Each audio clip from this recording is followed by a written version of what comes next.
2 glasses of red wine would have tasted especially good for Thomas Frank on Tuesday night. As he savoured each mouthful, the Tottenham head coach may well have reflected on the strange, almost schizophrenic nature of his football club. In the Premier League, the Spurs are marooned in 14th, mired in a run of form that has drained patience from the stands and confidence from the dressing room. In the Champions League, they look like a different animal entirely. 4th in the expanded league table. 4 home games, 4 wins. No goals conceded. A guaranteed place in the playoff round already secured, and the tantalising prospect that victory away to a manager-less Eintracht Frankfurt next week could catapult them straight into the round of 16. Tottenham once prided themselves on being a cup side. Now, almost accidentally, they have become a European one. The 2-0 victory over Borussia Dortmund was their 24th consecutive unbeaten home match in continental competition. For all the protestations that last season's split personality would not repeat itself, the parallels are impossible to ignore. Domestic fragility, European authority. The difference for now is that Spurs still have something tangible to protect in Europe. And on this night, stripped to the bare bones with 13 players unavailable, they delivered when it mattered. Dortmund's task became significantly harder after half an hour when Daniel Svensson was sent off for a mistimed challenge on Wilson Odobert. Yet Tottenham had been the sharper, more aggressive side even before the red card. From the opening exchanges, Spurs played with energy and purpose. They pressed, they ran, they looked like a team fighting for their manager. The crowd felt it too. Inside the Tottenham Hotspur stadium, the atmosphere shifted from anxiety to belief. For one night, club and supporters were pulling in the same direction again.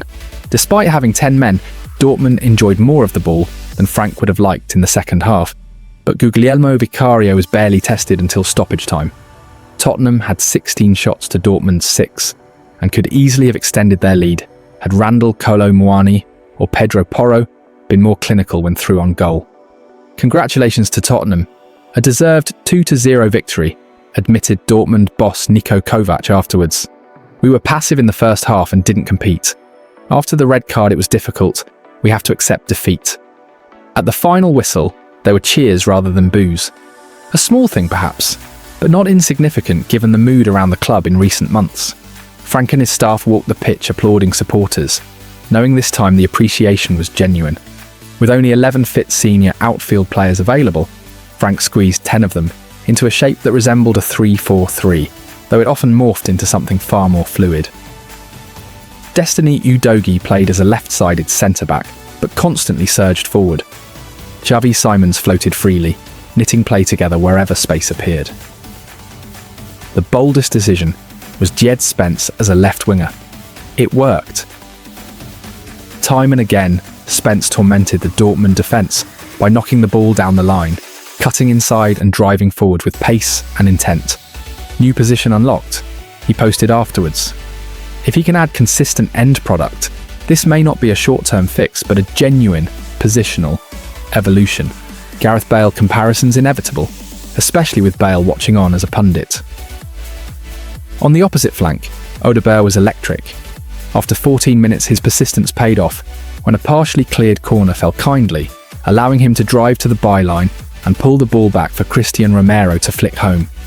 Romero celebrated wildly, fingers raised in a personal dedication, though his tumble into the pitch-side dip raised a few hearts into mouths.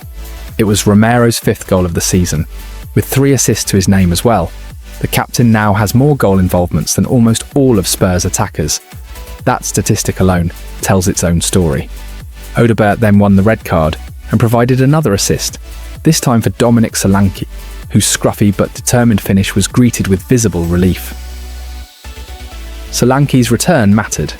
After 8 months without a start, the striker ran, pressed, held the ball up and finished not prettily, but decisively. He celebrated with an anime pose and a ball under the shirt gesture, marking the impending arrival of his second child.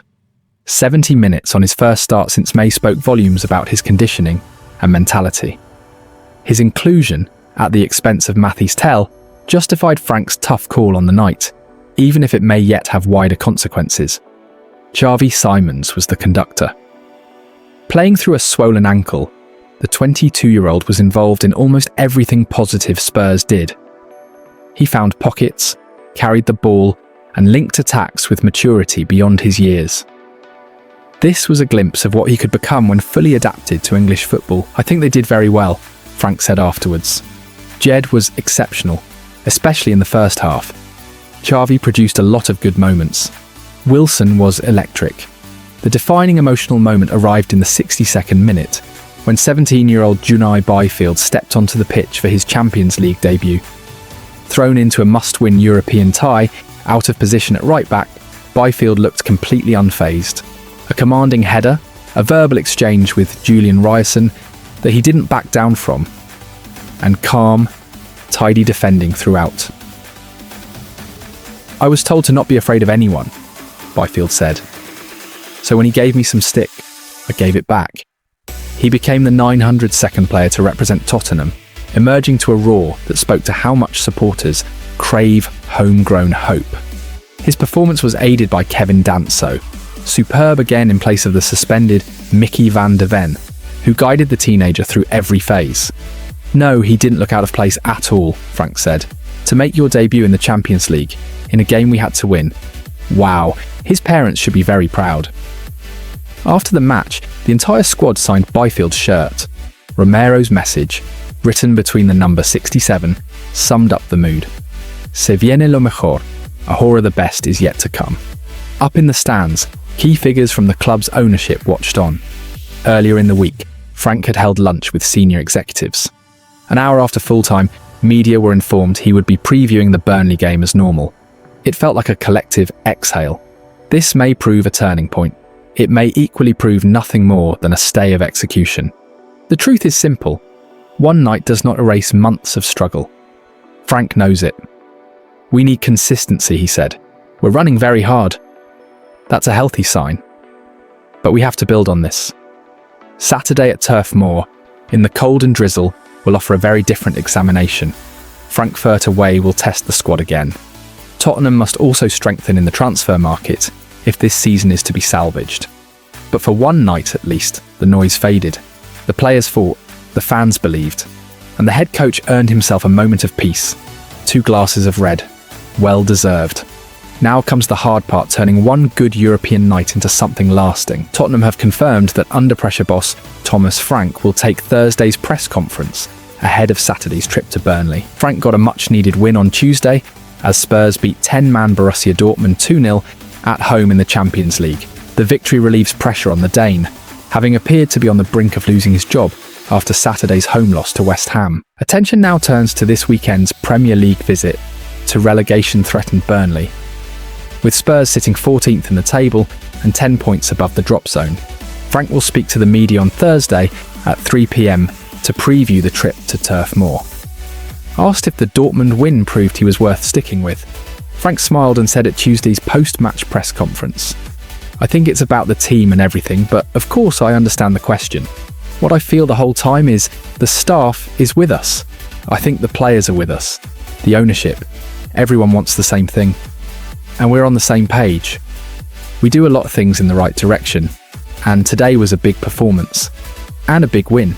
Of course I'm very aware of that, but I'm also very aware that this we have done, and we need to keep that consistency and turn that a little bit. As I say, some of the other games we easily could have won.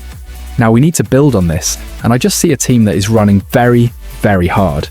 And I think that's a very, very good sign. That's a healthy sign of a culture. And we are building something a little bit step by step. We can easily have got better results the last 3 games. We just didn't. But we're running hard.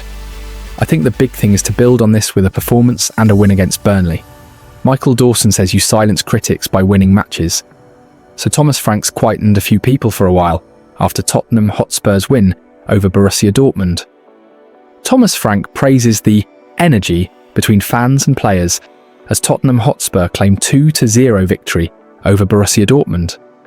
Thomas Frank insists everyone at Tottenham is on the same page, following a much-needed win against Borussia Dortmund to alleviate pressure on the head coach.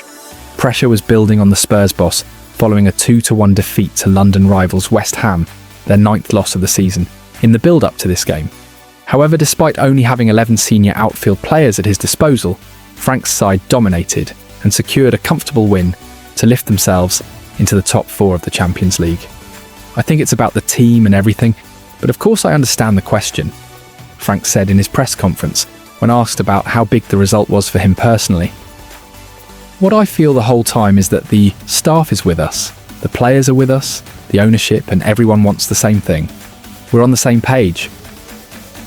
We do a lot of things in the right direction, and today was a big performance and a big win.